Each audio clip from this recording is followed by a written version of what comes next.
পূর্ব জমানার একজন বাদশা, মিশরের বাচ্চাদেরকে ফেরাউন বলা হতো।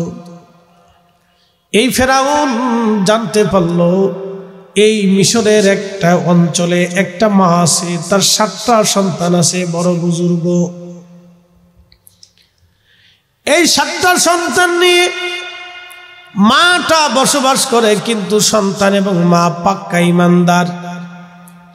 ওই মিশরের বাদশা যিনি ছিলেন, তিনার আদত ছিল, অভ্যাস ছিল, মুসলমানদেরকে ধরে ধরে এনে শুয়োরের গোশত খাওয়াইতো। যারা খাইতো তাদেরকে ছেড়ে দিত, যারা শুয়োরের গোশত খাবে না তাদেরকে হত্যা করা হতো।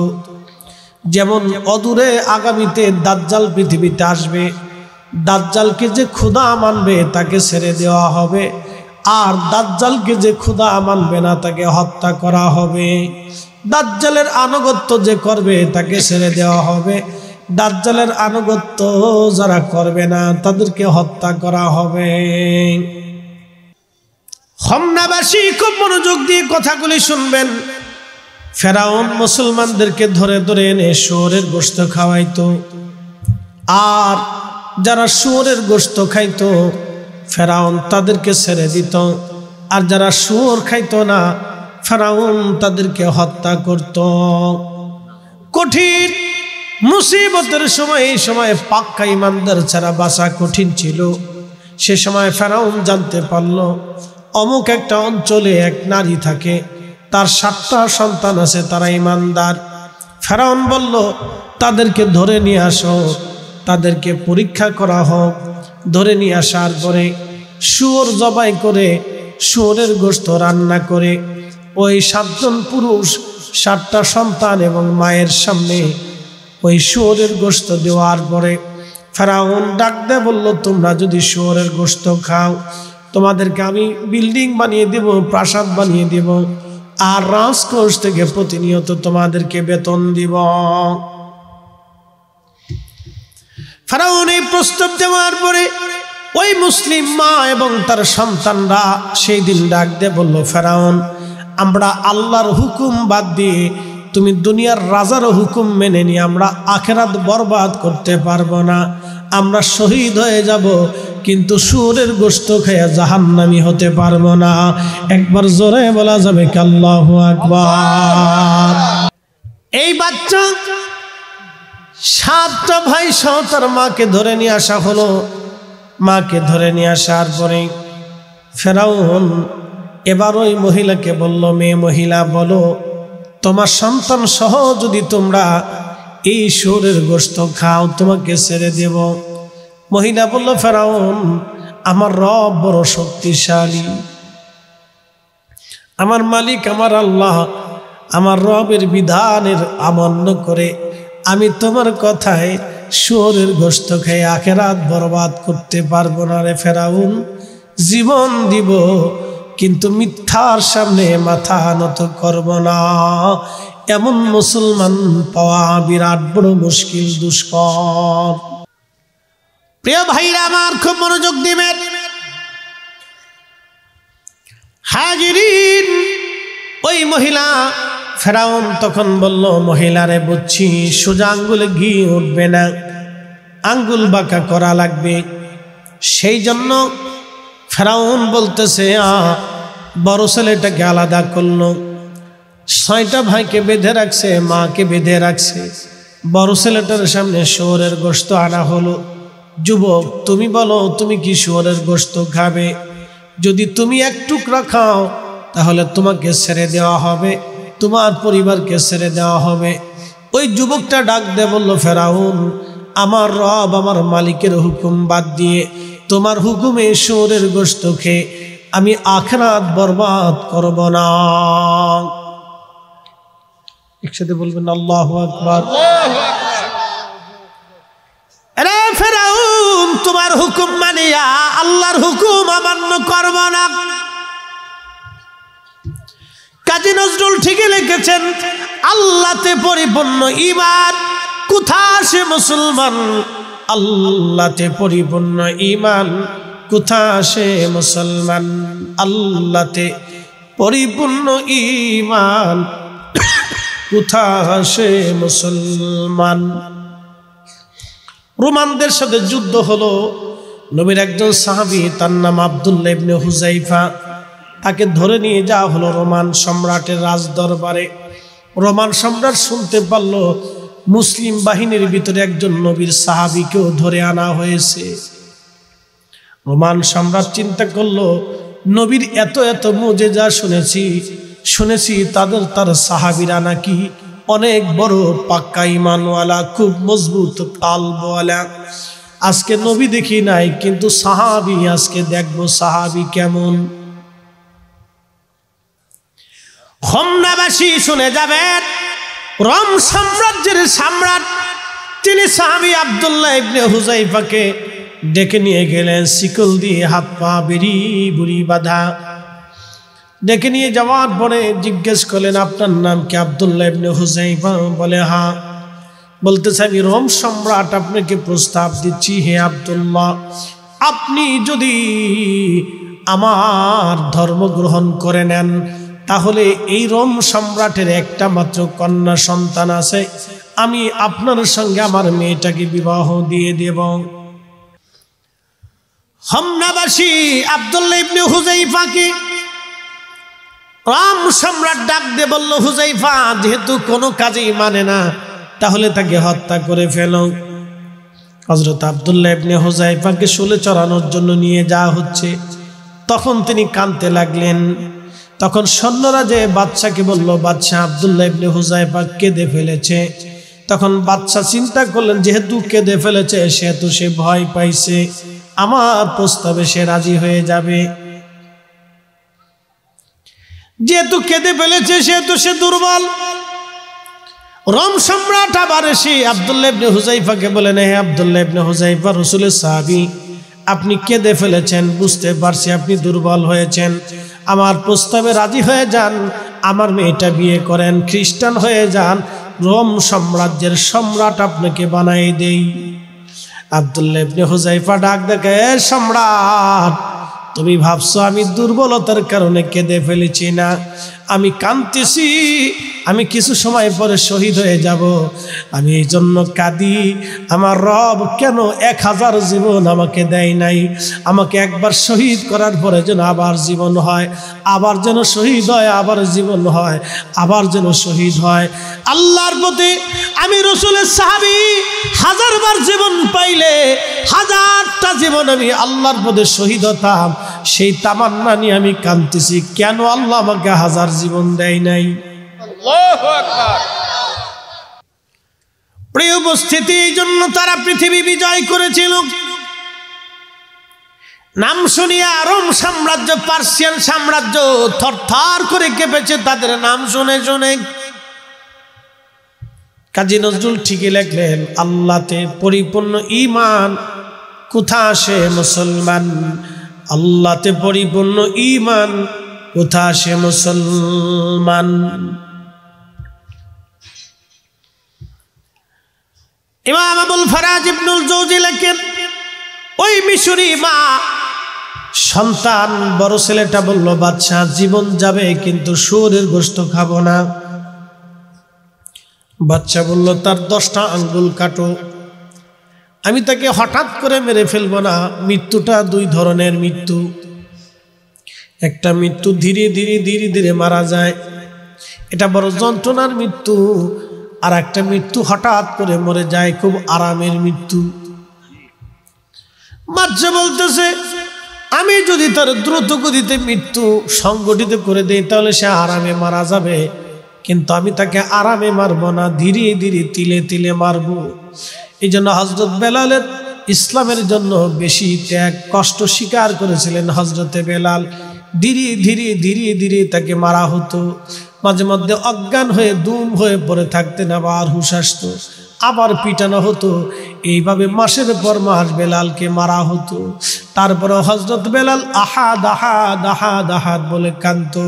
আমরা মাঝে মধ্যে দেখি ভারতের হিন্দুরা, ভারতের উগ্রপন্থী হিন্দুরা মুসলমানদেরকে ধরে পিটায় আর বলে, বল জয় শ্রীরাম, জয় শ্রীরাম বলে বলে মুসলমানদেরকে পিটানো হয়। অনেক মুসলিমকে পিটে পিটে মেরেছে, বল জয় শ্রীরাম, বল জয় শ্রীরাম। বাংলাদেশের কোনো মুসলমান হিন্দু পিঠায় কোনোদিন বলে নাই বল আল্লাহ, বল আল্লাহ। আমরা কোনোদিন জোরপূর্বক কারো মুখ থেকে আল্লাহ স্বীকারোক্তি নেই নাই। আমরা মানুষকে ভালোবাসা দিয়ে এবং কথা দিয়ে, যুক্তি দিয়ে, সত্য দিয়ে আমার অলিরা হুজুর গাউসে পাক মুহিউদ্দিন আব্দুল কাদের জিলানী, খাজা বাবা আজমিরি, শাহজালালি আমিনী মুজাররিদি, কুতুবউদ্দিন কাকি, নিজামউদ্দিন আউলিয়া, শাহ কলমদার মুসাবিয়া, জুন্নুন মিসরি, শেখ মুরিদ, বাইজিদ বোস্তামি কোনোদিন জোর করে কাউকে ইসলামের কালেমা শিক্ষা দেন নাই। তারা ভালোবাসা দিয়ে, কারামত দেখাইয়া, আধ্যাত্মিকতা দিয়া, কালবের দিকে নজর দেওয়াইয়া মানুষদেরকে আল্লাহর দিকে ডেকেছেন। কথা বলেন ঠিক কিনা? হাজিরিন খুব মনোযোগ দিবেন। মিশরের রাজা ফেরাউন ওই যুবকের একটা আঙ্গুল কাটলো। আঙ্গুল কেটে বলা হলো, যুবক তুমি কি কালেমা ছাড়বে, শুয়োরের গোশত খাবে? বলে না। এইভাবে একটা না দুইটা না, তার 10টা আঙ্গুল কাটা হলো, তার পা কেটে ফেলা হলো, তার নাক কাটা হলো, তার কান কেটে ফেলে দেয়া হলো, তার চোখ উঠানো হলো। এইভাবে একটা একটা করে অঙ্গ প্রত্যঙ্গগুলি তার কাটা হলো। কিন্তু তারপর যুবকটা মাথা নত করে নাই, শুয়োরের গোশত খায় নাই, শহীদ হয়ে গেল তার মায়ের সামনে। বাকি 6 ভাইয়ের সামনে শহীদ হয়ে গেল। একবার আওয়াজ তুলে বলা যাবে কি আল্লাহু আকবার? এ মুসলমান, পৃথিবীতে যুগে যুগে মানুষদেরকে আল্লাহ পরীক্ষা করেছেন। সাইয়্যিদুনা ইব্রাহিম আলাইহিস সালামকে আল্লাহ পরীক্ষা করলেন, আমাদের নবীকে আল্লাহ পরীক্ষা করলেন, মুসা নবীর আল্লাহ পরীক্ষা করলেন, ঈসা নবীর আল্লাহ পরীক্ষা করলেন, দাউদ নবীকে পরীক্ষা করলেন, সুলাইমানকে পরীক্ষা করলেন। সমস্ত নবীদেরকে আল্লাহ পরীক্ষার আওতার মধ্যে আনলেন এবং পৃথিবীর সব ওলিদেরকে আমার আল্লাহ পরীক্ষার আওতার ভিতরে নিয়ে আসলেন। পরীক্ষা ছাড়া আল্লাহ কাউকে পাশ করার নাই। আপনার আমার জীবনের সবার পরীক্ষা আছে। আজকে যে ছাত্ররা পাগড়ি পাবে, ওদেরও পরীক্ষা নেওয়া হয়েছে। আপনি সার্টিফিকেট পাবেন, পরীক্ষা দিতে হবে। পরীক্ষা ছাড়া আপনার সুন্দর রেজাল্ট আল্লাহ দেবে না। পরীক্ষা দিতে হবে আপনাকে। ঠিক আমাদের জীবনে আল্লাহর পক্ষে, আল্লাহর কাছে পরীক্ষা দেওয়া লাগবে।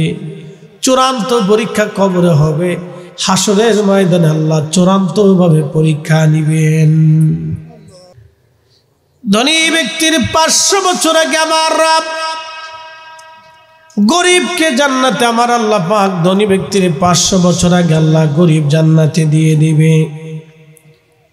ও হোমনার মুসলমান, মনোযোগ দিয়ে কথাগুলি শুনে যাবেন। আজ আল্লাহ পৃথিবীতে পাঠিয়েছে আমাদেরকে পরীক্ষা করার জন্য। আমরা পরীক্ষায় অবতীর্ণ হয়েছি। আপনি ধনী, তাও আল্লাহর পরীক্ষা। আপনি গরিব, আল্লাহর পরীক্ষা। আপনি অনেক শিক্ষিত, আল্লাহর পরীক্ষা। আল্লাহ আপনাকে মেধাহীন করেছেন, সেটাও আল্লাহর পরীক্ষা। আপনার আমার জিন্দেগি সব আল্লাহর পরীক্ষা। শুধু পরীক্ষা, পরীক্ষার পরীক্ষা।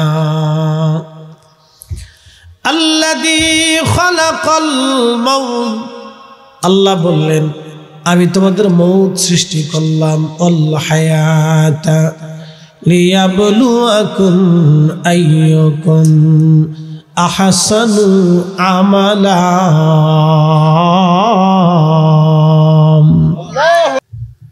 প্রিয় উপস্থিতি, খুব মনোযোগ দিবেন। ওই ফেরাউন বড় ছেলেটাকে হত্যা করার পরে দ্বিতীয় ছেলেটাকে ধরে নিয়ে আসলো। বলল, যুবক তুমি কি শুয়োর খাবে? যুবক বলল না। ফেরাউন বলল, তাহলে তেলের কড়ার মধ্যে তেল ঢেলে আগুন জ্বালিয়ে উত্তপ্ত তেলের মধ্যে তাকে ধীরে ধীরে ছেড়ে দাও। যুবককে তার মায়ের সামনে, বাকি 5টা ভাইয়ের সামনে তাকে ওইভাবে শহীদ করা হলো। সে শহীদ হয়ে গেল, কিন্তু মিথ্যার সামনে সে মাথা নত করে নাই। আল্লাহু আকবার।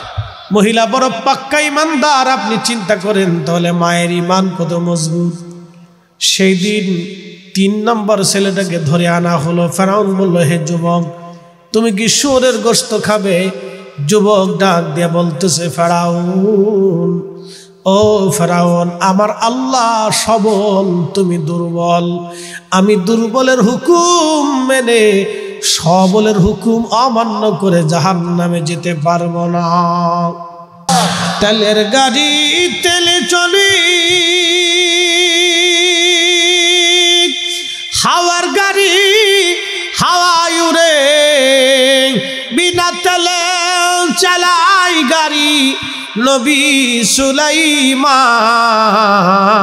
আমরা সেই মুসলমান, আমরা সেই মুসলমান। আল্লাহুম্মা সাল্লি আলা, জবান খুলে মাশাআল্লাহ, আল্লাহু আকবার।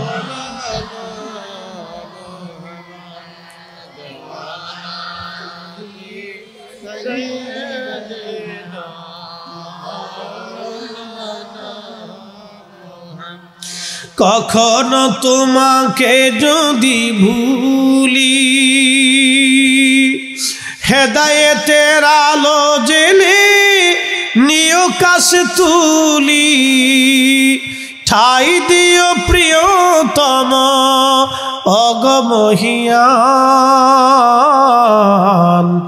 তুমি রহমান, তুমি মেহেরবান। অন্ধ গাহে না শুধু তোমারি গুণগান, অন্ধ গাহে না শুধু তোমারি গুণগান। বুঝেও বুঝে না তবু শান, তুমি রহমান, তুমি মেহেরবান। আপনাদের কষ্ট হচ্ছে? বেশি রাত করবো না, ভয় নেই, একটু বসেন।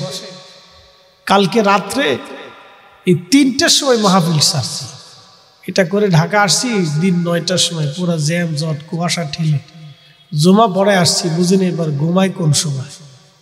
আজকে আপনারটা সেরে আবার বুড়িচং সেরে কালকে বগুড়া যায় প্রোগ্রাম ধরবো 2টে, একটা রাত 10টায় ধরবো আর একটা রাত 2টায় ধরবো। তারপরের দিন বাদ জোহর ধরবো রংপুর এবং রাত্রে রংপুর শহরে ধরবো। এটা সেরে পরের দিন সিরাজগঞ্জে 2টে, পরের দিন বগুড়া 2টে করে, নরসিংদী এসে ধরবো 3টে।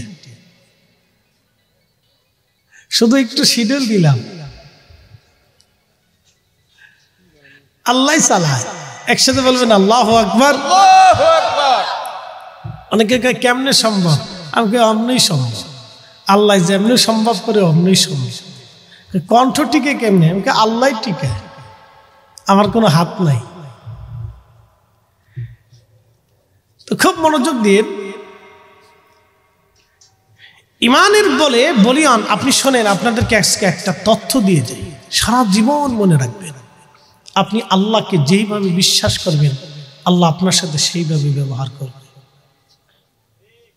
আবার বলি, আপনি আল্লাহকে যেইভাবে বিশ্বাস করেন, যদি বলেন হ্যাঁ আল্লাহ আমাকে মাফ করবে, আল্লাহ আপনাকেই মাফ করবে।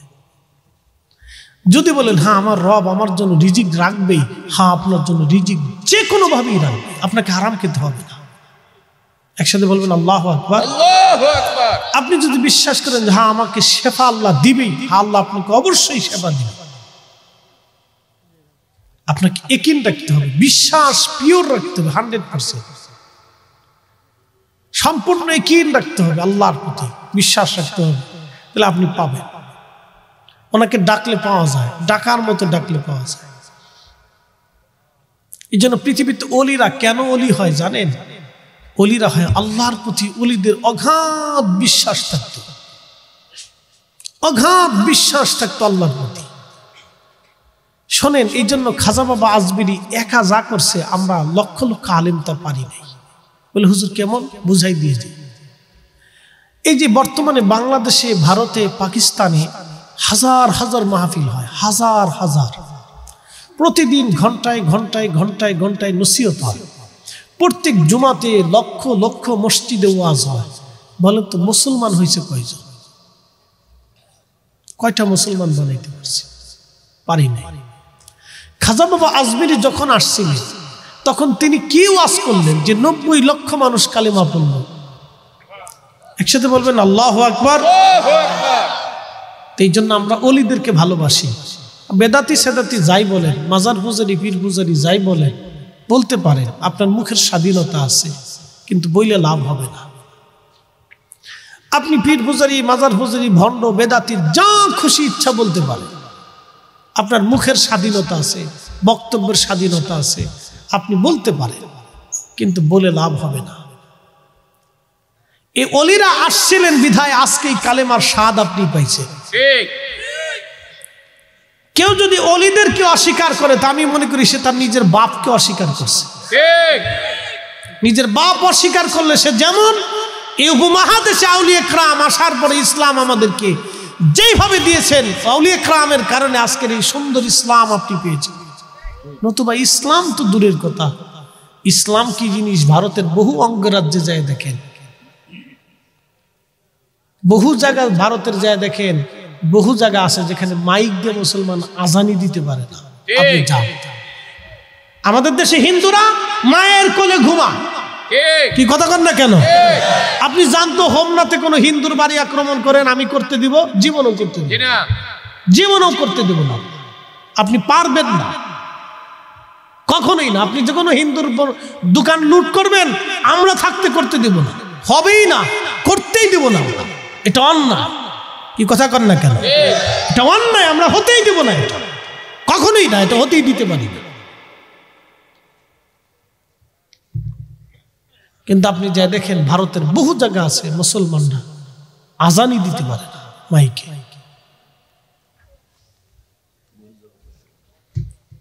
আপনি পশ্চিমবঙ্গেই তো গরু জবাই করতে পারবেন না, আর বাকি বঙ্গগুলি বাদই দেন। আপনি পশ্চিমবঙ্গেই গরু জবাই দিতে পারবেন। আপনি যান আসামে, আমি গত বছর আসাম মাহফিল করে আসছি, আল্লাহ মাফ করে দিক, আসামের ওই ব্রহ্মপুত্র নদের চরের ভিতরে আমাকে নিয়ে গেছে। আহা, যদি আপনি হালত দেখতেন আপনার কান্না চলে আসতো। বলতেছে, হুজুর সরকারি সমস্ত সুযোগ সুবিধা থেকে আমাদেরকে বঞ্চিত করা হচ্ছে, সরকারি রাষ্ট্রীয় কোনো সুযোগ সুবিধা আমাদের জন্য বরাদ্দ নাই। আপনার গা শিহরে উঠবে।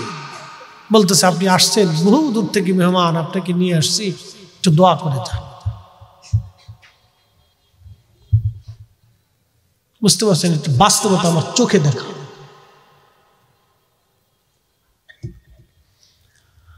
প্রিয় হোমনাবাসী, কিন্তু যাই হোক, আমাদের দেশে আমরা যারা আছি, অন্য ধর্মের কাউকে আমরা আঘাত করব না, কষ্ট দেব না, কারণ তারা আমার দেশের নাগরিক। কথা ঠিক আছে না ভাই?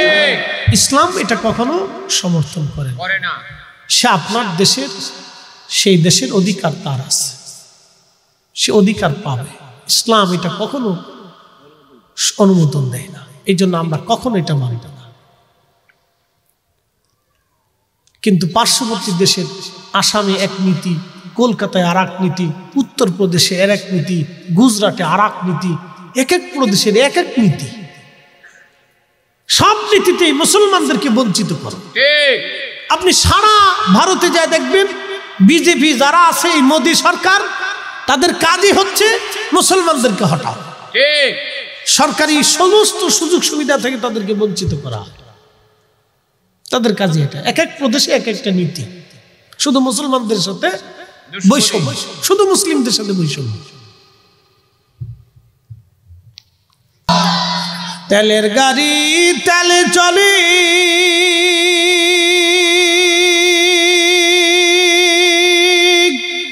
হাওয়ার গাড়ি হাওয়ায় উড়ে, বিনা তেলে চালাই গাড়ি নবী সুলাইমান। আমরা সেই মুসলমান, আমরা সেই মুসলমান। যা আল্লাহ ও যা হাকাল বাতিল, ইন্নাল বাতিলা কানা জাহুকা। সত্যের আগমনে মিথ্যা দূরীভূত হবে, মিথ্যার সাথে সত্যের লড়াই কিয়ামত পর্যন্ত চলবে। আগেও সত্যের সাথে মিথ্যা, মিথ্যার সাথে সত্যের লড়াই হয়েছে। যারা ইমানে টিকেছে তারাই আখিরাতে নাজাতের ফয়সালা হয়ে গেছে। প্রিয় উপস্থিতি, কিয়ামত পর্যন্ত যতদিন আপনাকে হায়াত দিবে আল্লাহ, ততদিন আপনাকে মিথ্যার সাথে লড়াই করতেই হবে। কথা বলেন ঠিক না বেঠে?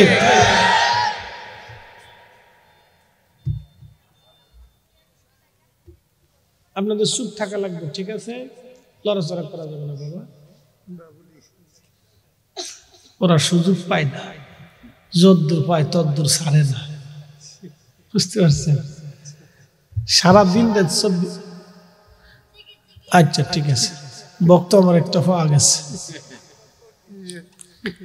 এই শুনেন, বাচ্চারা তো আসর থেকে মাগরিব পর্যন্ত সামান্য একটু সময় পায়, তো যদ্দূর পায় তদ্দূর ওরা মানে উসুল করে নেয়, এটা ছাড়ে না। তো এই সময় একটু পাইছে তো গল্প গুজব যা আছে তদ্দূর করে লইতেছে আর কি। প্রিয় উপস্থিতি, অনেক দুষ্কর পাবেন না। এই জন্য আগে বলছি যে মুসলমান পরে আসে, মানুষ এই যে কিনে এটা দেখে। বহু ভাই আছে এদেশে বোনের জমি বুঝাই দেয় না, আছে কথা কর না কেন, জোরে বলেন। বিরাট বুজুর্গ, সমাজের বুজুর্গ, সমাজের বিরাট বুজুর্গ, বিরাট ধার্মিক, বাপরে বাপ, নামাজ ছাড়ে না, এরকম আছে, কিন্তু বোনের জমি বুঝাই না। এতিম ভাতিজা ভাগ্নে এদের জমি বুঝিয়ে দেয় না, ভোগ দখল করে রাখছে। ও ভাবতেছে আমি বিরাট বুজুর্গ হয়েছে। আল্লাহর কসম করে বলি, 100 জমি দখল করে কোন পুরুষ যদি নিজের ভোগে রেখে নিজের আপনজনদেরকে বঞ্চিত করে, যতদিন বঞ্চিত করে রাখবে, যতদিন ও কাবা ঘরের হেরেমে নামাজ পড়লেও নামাজ হবে না। ও নামাজ পড়লেও নামাজ হবে না, হেরেমে উপস্থিত থেকে রোজা রাখলেও রোজা হবে না, কাবা শরীফের গিলাপ দিয়ে তাকে কবরে দিলেও আল্লাহ তাকে মাফ করবে না। আপনাকে দিন বুঝে যেতে হবে। খালি সেজদা দিলেই যদি বুজুর্গ হওয়া যাইত, তাহলে তো এই সমস্ত বিধানের কোনো প্রয়োজনই ছিল না। এরকম বাংলাদেশে হাজার হাজার আছে।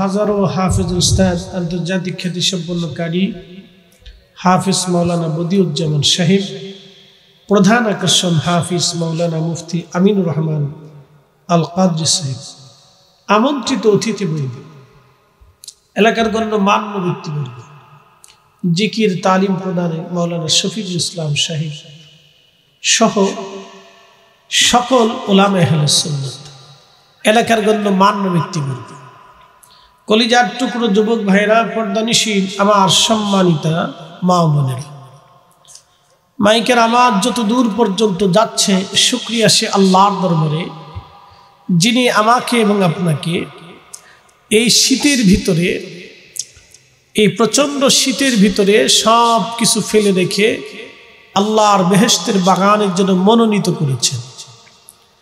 একই সময়ে অনেক মানুষ নিজের ঘরের ভিতরে, বেডরুমে, নিজের বিছানাতে উপবিষ্ট, ঠিক সেই মুহূর্তে আপনারা বেহেশতের বাগানে উপবিষ্ট। একই সময়ে কেউ দোকানে পাটে বসা, ঠিক একই সময়ে আপনারা বেহেশতের বাগানে বসা। অতএব উভয় শ্রেণী এক না। আল্লাহ আপনাকে এবং আমাকে বেহেশতের বাগানের জন্য মনোনীত করেছেন। সেই জন্য আল্লাহর আসমানে আমরা একসাথে সকলে শুকরিয়া আদায় করে বলি আলহামদুলিল্লাহ, আলহামদুলিল্লাহ। আরো শুকর গুজার করি সে আল্লাহ, যিনি সর্বশ্রেষ্ঠ নবী, সর্বকালের সর্বশ্রেষ্ঠ মহামানব, ইমামুল মুরসালিন, রাহমাতুল লিল আলামিন, সাইয়্যিদুল কাওনাইন ওয়াস সাকালাইন, হাবিবুল্লাহ, আল্লাহর পেয়ারা মেহবুব নবীর উম্মত হিসেবে আল্লাহ আমাদেরকে মঞ্জুর করেছেন। সেই জন্য আল্লাহর আসমানে আমরা সকলেই একসাথে আবারও শুকর আদায় করে বলি আলহামদুলিল্লাহ, আলহামদুলিল্লাহ। প্রিয় উপস্থিতি, জানি ঠান্ডা, নিচে ঠান্ডা, উপরে ঠান্ডা, ডাইনে ঠান্ডা, বামে ঠান্ডা, পিছে ঠান্ডা, সামনে ঠান্ডা, সব জায়গায় ঠান্ডা। আচ্ছা বলেন তো, 2 মাস আগেও গরম ছিল, ঠান্ডা যিনি দিলেন তিনি কে? আল্লাহ। যদি আল্লাহ নভেম্বরের 1 তারিখে একসাথে সমস্ত ঠান্ডা দিতেন, তাহলে আমাদের অনেক শিশু মারা যেত, বৃদ্ধ মারা যেত এবং অসুস্থরা মারা যেত। আল্লাহ একসাথে ঠান্ডা দেন নাই, বরং নভেম্বরের 1 থেকে ধীরে ধীরে ধীরে ধীরে ধীরে ধীরে ধীরে ধীরে দিন যত যায় ঠান্ডা তত বাড়ে, দিন যত যায় ঠান্ডা তত বাড়ে। এই কুদরতের মালিককে আল্লাহ। একসাথে চিৎকার মেরে বলি কে? আল্লাহ। সেজদা হবে কার? আল্লাহ। জিকির হবে কার? আল্লাহ। ইবাদত হবে আল্লাহ। এই জন্য আমরা যদি বিশ্বাস করি যে রব সত্য, তাহলে সকলে ভিতরে এসে বসি এবং কথা আমরা শ্রবণ করি। আল্লাহ আমাদেরকে কিছু কথা শোনার তৌফিক দিক বলে না আমিন। আমি কোরআন শরীফ থেকে একটা আয়াত পড়ছি। আয়াতে আল্লাহ বলছেন, হে ঈমানদার, তোমরা আমি আল্লাহকে ভয় করো, ভয় করার মতো তোমরা ভয় করো। আচ্ছা বলেন তো, পৃথিবীতে ৩৫০০ রোগ আছে, মানব শরীরের মধ্যে ৩৫০০ রোগ আছে। কোনো না কোনো অবস্থাতে এক একটা রোগ আপনার শরীরে বাসা বেঁধে থাকে। মার্কিন প্রেসিডেন্টের শরীরেও রোগ থাকে, রাশিয়ান প্রেসিডেন্টের শরীরেও রোগ থাকে, ইসরায়েলের প্রধানমন্ত্রীর কাছেও রোগ থাকে, ও চাইনিজ প্রধানমন্ত্রী প্রেসিডেন্টের শরীরে রোগ আছে। আমাদের যিনি প্রধান উপদেষ্টা, তিনার শরীরেও রোগ আছে। রোগ ছাড়া পৃথিবীতে কোনো মানুষ নাই। আল্লাহ একজনকে রোগ মুক্ত করছিল, তার নাম ফেরাউন। রোগ মুক্ত করার পরে সে বলল, আনা রাব্বুকুমুল আলা, আমি সবচেয়ে বড় খোদা। বুঝতে পারছেন? এই জন্য আল্লাহ আমাদেরকে একটা রোগ দেন। ৩৫০০ রোগ দিছেন এবং সর্বশ্রেষ্ঠ আল্লাহ রোগ একটা দিছেন, এটার নাম হচ্ছে মৃত্যু রোগ। পৃথিবীতে বহু কিছু ওষুধ আবিষ্কার হবে, বিভিন্ন রোগের নিরাময় হবে এবং কন্ট্রোল করার জন্য রোগের ওষুধ আবিষ্কার হবে, কিন্তু মৃত্যু রোগের কোনো ওষুধ আজও পর্যন্ত কেউ আবিষ্কার করতে পারে নাই। আর কিয়ামত পর্যন্ত চেষ্টা করলেও এই রোগের ওষুধ আবিষ্কার করা সম্ভব হবে না। আল্লাহ কোরআনের আয়াতে ওয়াজ করছেন, কুল ইন্নাল মাউতাল্লাযী তাফিরুনা মিনহু ফাইন্নাহু মুলাকীকুম। আল্লাহু আকবার। قل إن الموت الذي تفرون منه فإنه ملاقيكم। الله أكبر। এই আয়াতে আল্লাহ বললেন, হাবিব আপনি আমার বান্দাদেরকে বলেন তারা মৃত্যু থেকে পালানোর চেষ্টা করে, কিন্তু আপনি বলুন মৃত্যু তার সাথে মোলাকাত করবে। মৃত্যু তার সাথে। এই যে আজকে অনেক কুয়াশা, আসার সময় দেখলাম ট্রাক অ্যাক্সিডেন্ট করে এক লোক একবারে বিশ্ব রোডে ডেড। কখন কে মারা যাবে আমাদের কার বলার সুযোগ নেই। প্রিয় উপস্থিতি, হাজিরিন, প্রচুর কুয়াশা বাড়বে। এই মাহফিলে যারা বসবে তারা পাস, যারা চলে যাবে তারা ফেল। প্রশ্ন রাখতে পারেন, ফরিদি হুজুর চলে গেলে ফেল কেন হব? আল্লাহ কোরআনে বললেন, ওয়ালানাবলুওয়ান্নাকুম বিশাইইম মিনাল খাউফি ওয়াল জুই ওয়া নাকসিম মিনাল আমওয়ালি ওয়াল আনফুসি ওয়াস সামারাত। আল্লাহু আকবার। আল্লাহ ডাক দিয়ে বলেন, এ বান্দা আমি পরীক্ষা করব তোমাকে, পরীক্ষা তোমাদেরকে ভয় দেখে পরীক্ষা করব। প্রচন্ড শীত এবং কুয়াশা দিয়ে আল্লাহ আমাদেরকে পরীক্ষা করলেন। প্রচন্ড কুয়াশা দিলেন আমার আল্লাহ, প্রচন্ড ঠান্ডা দিয়ে আল্লাহ পরীক্ষা করে দেখতেছেন আমার বান্দা কে বসে আর কে বসে না, কে আসে আর কে আসে না। এই যে শুনেন, এগুলি আল্লাহর একটা পরীক্ষা। তা আমরা মাঝে মধ্যে পরীক্ষাগুলিতে ফেল করি। ধরেন বৃষ্টি হলো, বৃষ্টি নামতেছে, অনেক মুসল্লি বৃষ্টির অজুহাত দিয়ে জুমার নামাজে মসজিদে যায় না। প্রচন্ড গরম পড়ে, গরমের অজুহাত দিয়ে অনেক রোজাদার রোজা রাখে না। এগুলি আল্লাহর পরীক্ষা। এই দুনিয়াটা আমাদের জন্য পরীক্ষার জায়গা। এ শোনেন, আমাদের পাশে অন্ধ আছে না? অন্ধ চোখে দেখে না। আচ্ছা বলেন তো, এত মানুষের চোখ আল্লাহ দিল, তো আব্দুল করিম রে বা রহিম রে বা ইত্যাদি অন্য কাউকে আল্লাহ চোখ দিল না? কারণ কি? আল্লাহ দেখাই দিল যে আমি চোখ তোমাদের কাছ থেকে কেড়ে নিতে পারি। এটা আল্লাহ পাকের শক্তির বহিঃপ্রকাশ। আদম আলাইহিস সালামকে আল্লাহ জান্নাতে সৃষ্টি করলেন। সৃষ্টি করার পরে আদম আলাইহিস সালামের পৃষ্ঠদেশে আল্লাহ তার কুদরতে হাত রাখলেন। হাত রাখার পরে আদম আলাইহিস সালামের পৃষ্ঠদেশ থেকে লক্ষ লক্ষ কোটি কোটি রূহ আল্লাহর সামনে, আদমের সামনে বের হয়ে আসলো। একসাথে বলা যাবে আল্লাহু আকবার। ওই দিন আমরাও ছিলাম। সমস্ত রূহগুলি বের হয়ে আসলো। তা আদম আলাইহিস সালাম দেখলেন কেউ কানা, কেউ বোবা, কেউ ল্যাংড়া, কেউ ফকির, কেউ পাগল, কেউ মিসকিন, কেউ ভিখারি, কেউ ধনী, কেউ রাজা, কেউ বাদশা, এরকম নানান শ্রেণী বিন্যাস। কেউ নবী, কেউ সুর, কেউ ডাকাত, কেউ জাহেল, কেউ জ্ঞানী, কেউ ডাক্তার, এরকম নানান শ্রেণী বিন্যাস। আদম আলাইহিস সালাম আল্লাহকে বলেন, ইয়া রাব্বি, ওরা তো আমার সন্তান,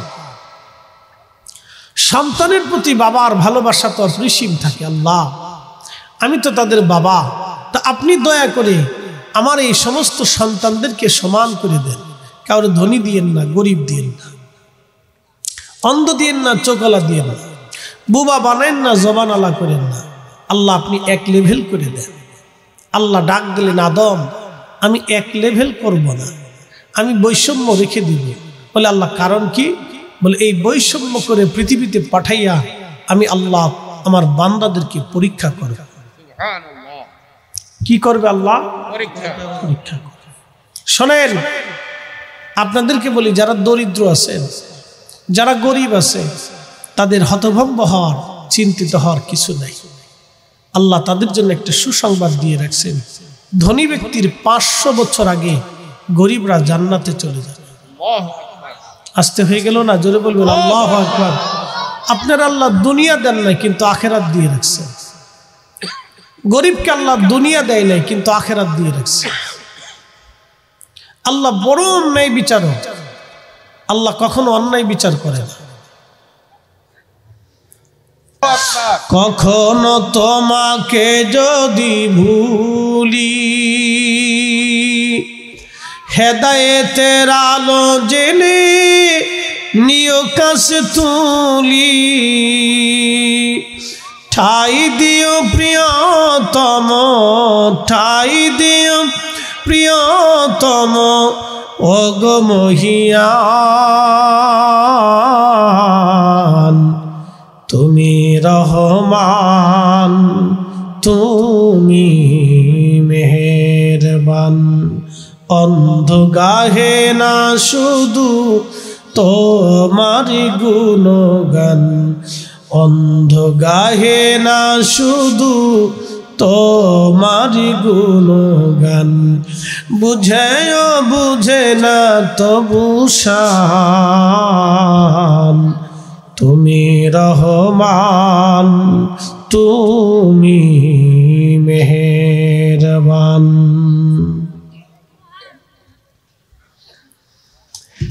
আল্লাহ বলেন, জীবন সৃষ্টি করলাম পরীক্ষা করার জন্য। হে বান্দা, পরীক্ষা করব। আইয়ুকুম আহসানু আমালা, কে উত্তম আমল করে আমি আল্লাহ সেটা দেখব। একসাথে বলা যাবে সুবহানাল্লাহ। সুবহানাল্লাহ। কি আমল? উত্তম আমল। এটা মাঝখানে বসতে হবে, খুব ডিস্টার্ব করতে।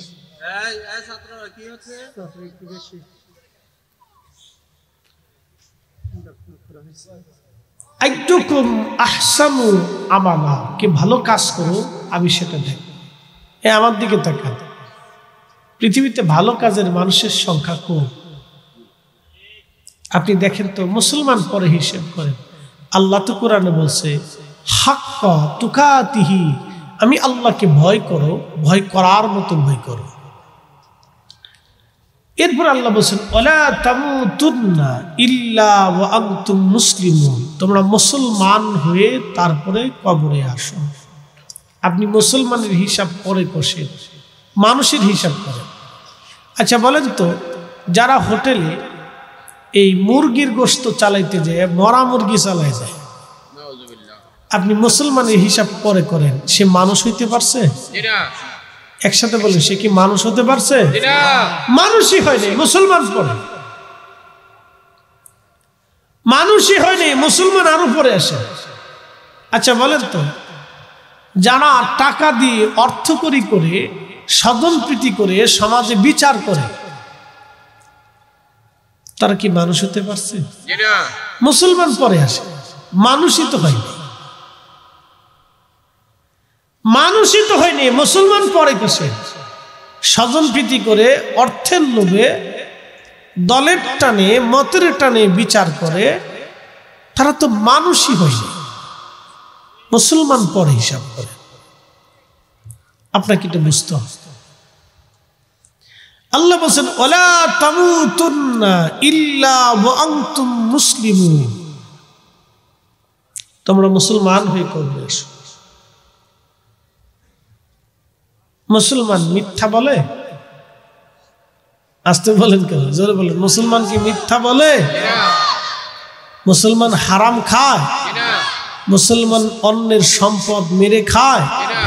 না, মুসলমান হতে পারে না, এ মুসলমান না। মুসলিম কাকে বলে? আসলামতু লিরাব্বিল আলামিন, তাকে মুসলমান বলে যে মানুষ নিজেকে আল্লাহর প্রতি সম্পূর্ণ আত্মসমর্পণ করছে। একসাথে বলবেন আল্লাহু আকবার। নিজেকে সম্পূর্ণ আল্লাহর প্রতি আত্মসমর্পণ করছেন, তাকে মুসলমান বলে। এই জন্য কাজী নজরুল লিখছিলেন, আল্লাহতে পরিপূর্ণ ঈমান কোথা সে মুসলমান, আল্লাহতে পরিপূর্ণ ঈমান কোথা সে মুসলমান, আল্লাহতে পরিপূর্ণ ঈমান কোথা সে মুসলমান, কোথা সে মুসলমান, কোথা সে মুসলমান।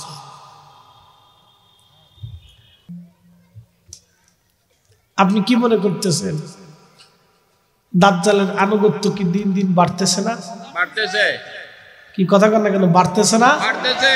আনুগত্যের লোকের সংখ্যা দিন দিন দিন দিন দিন দিন বাড়তেছে, বাড়তেছে, বাড়তেছে, কমতেছে না। শুধু বাড়তেছে, শুধু বাড়তেছে, কমতেছে না। আচ্ছা আপনারা বলেন তো, যেই বেটা বর্তমানে ঘুষ খায়, এখন যদি দাজ্জাল আসে, সে কি আল্লাহ মানবে না দাজ্জাল মানবে? দাজ্জাল মানবে, দাজ্জাল মেনে নিবে। যে বেটা সুদ খায়, এই বেটাকে এখন যদি দাজ্জাল আসে, সে আল্লাহ মানবে না দাজ্জাল মানবে? দাজ্জাল মানবে। এই তো সহজ কথা। আল্লাহ মানার লোকের সংখ্যা তো কম, দাজ্জাল মানার লোকের সংখ্যা বেশি। কি কথা কর না কেন, ঠিক কি না? দাজ্জাল মানার লোকের সংখ্যা বেশি। তো মনোযোগ দিন, যেই লোকটা অন্যের জমিন নষ্ট করে খায়, সে দাজ্জাল আসলে অবশ্যই দাজ্জাল মানবে, সে আল্লাহ মানবে না। তো আল্লাহ রাসূল বলছেন, দাজ্জালের অনুসারী বাড়বে, দাজ্জালের ভয়াবহ ফিতনা হবে। এই ফিতনা থেকে যারা বাঁচবে তারা ঈমানদার, যারা দাজ্জালকে অস্বীকার করবে তারা বেঁচে যাবে, তারা জান্নাতি। এই জন্য রাসূল বলতেন, উম্মত তোমাকে কেটে কেটে টুকরা টুকরা করলেও তুমি শিরিক করবে না, তোমাকে কেটে কেটে টুকরা টুকরা করলেও তুমি শিরিক করবে না।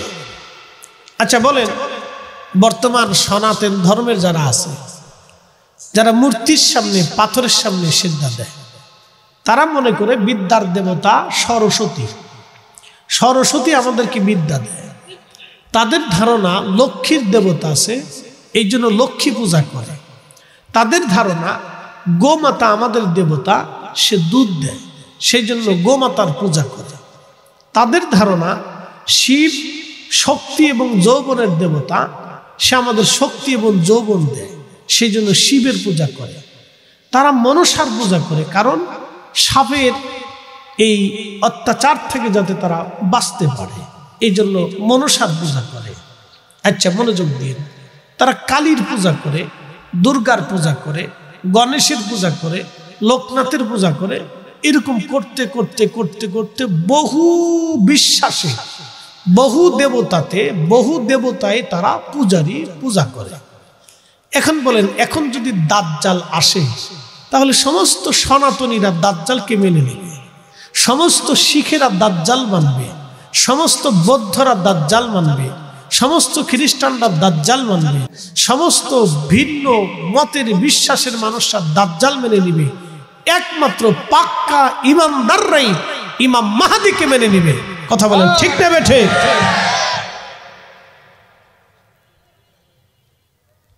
আবার শোনেন, পৃথিবীতে 800 কোটি মানুষ, 200 কোটি মুসলমান, বাদ বাকি 600 কোটি রানিং প্লাস আল্লাহকে আল্লাহ বলে মানি না। তাহলে বুঝতে পারতেছেন যে আমাদেরকে কি পরিমাণে লড়াই করে টিকে থাকতে হবে, আমাদেরকে কি পরিমাণে লড়াই করে টিকে থাকতে হবে। সত্যের মিথ্যার সাথে সত্যের দ্বন্দ্ব চিরকাল ছিল। আবার বলি, মিথ্যার সাথে সত্যের লড়াই চিরকাল ছিল এবং আগামী পর্যন্ত, কিয়ামত পর্যন্ত মিথ্যার সাথে সত্যের লড়াই করে টিকে থাকতে হবে। কথা বুঝতে পারছেন? আপনাকে প্রতিনিয়ত আপনাকে শয়তানের সাথে যুদ্ধ করতে হবে। কথা ঠিক কিনা? প্রতিনিয়ত শয়তানের সাথে আপনাকে কি করতে হবে? যুদ্ধ করতে হবে। আপনার প্রতিবেশী ঘুষখোর, সে কোটি কোটি টাকার মালিক হয়ে যাচ্ছে, এই সময় আপনার নফসের সাথে আপনাকে যুদ্ধ করতে হবে। আপনার কলিগ ঘুষখোর, সে কোটি কোটি টাকার মালিক হয়ে যাচ্ছে, আপনার স্ত্রী আপনাকে বারবার খুঁচাবে, ধাক্কা দিবে, বকা দিবে, গালি দিবে, রাগ করবে, আপনার থেকে জুদা হবে, বাপের বাড়ি চলে যাবে। এই সময় আপনাকে ধৈর্য ধারণ করে নিজের নফসের সাথে জিহাদ করতে হবে। না, আমি অন্যায় করতে পারি না, আমি হারাম খেতেই পারি না। কি কথা বলেন ঠিক কিনা? যদি আপনি এই সময় লড়াই করতে পারেন তাহলে ভাববেন আপনি বেঁচে গেছেন। যদি আপনি এই সময় লড়াই করতে পারেন তাহলে আপনি ভাববেন যে আপনি বেঁচে গেছেন। আচ্ছা বলেন, আপনার কলিগ ঘুষ খায়, ধরেন আর কি, তো কলিগ ঘুষ খাওয়ার সময় সে বাড়িতে অনেক কিছু করলো, একটা বিল্ডিং করলো, বাড়ি করলো, এই করতেছে, সে করতেছে, প্রতিনিয়ত অনেক কিছু করতেছে। তা আপনার স্ত্রী আপনাকে প্রতিনিয়ত শাসায়, আপনার সাথে রাগ করে, বেজার হয়, নানান কিছু। কারণ কি? আপনি ঘুষ খান না, সে অনেক টাকার মালিক, একই চাকরি, একজনে ডাল ভাত খান, আরেকজনে প্রতিনিয়ত 6 পদের তরকারি খান। আচ্ছা, আপনাদেরকে এখন প্রশ্ন করি, আপনার কলিগ ঘুষ খাইয়া কিয়ামত পর্যন্ত কি পৃথিবীতে বেঁচে থাকবে? এই সম্পদগুলি কি যাবতীয় সে নিয়ে যেতে পারবে? না।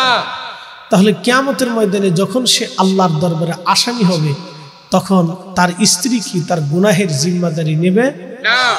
তাহলে স্ত্রীর প্রচলনায় পড়িয়া যখন সে ঘুষ খাইল, এই স্ত্রী তার কিয়ামতের ময়দানে তার পাপের জিম্মাদারি নেবে না। ঠিক আপনার স্ত্রীও আপনার গুনাহের জিম্মাদারি নেবে না। অতএব আপনি স্ত্রীর কথায় ঘুষ খান নাই, এতেই আপনি সফল কাম। কথা ঠিক কিনা? আপনি সফল কাম। আপনি সুদ খান নাই, আপনি সফল কাম। আপনি সুদ খান নাই, আপনি সফল কাম। প্রিয় উপস্থিতি, কি বুঝলেন? বুঝে যাবেন। আপনি নাউজুবিল্লাহ বলতেছেন, আপনি সামান্য তো নাউজুবিল্লাহ বলতেছেন, কিন্তু এই সিচুয়েশনে পড়লে আপনি আউজুবিল্লাহ বিসমিল্লাহ কই ফেলাইতেন। সাহাবী দেখেন, রোম সম্রাট, এটা আমেরিকান প্রেসিডেন্ট বলছে না, রোম সম্রাট। রোম বুঝছেন?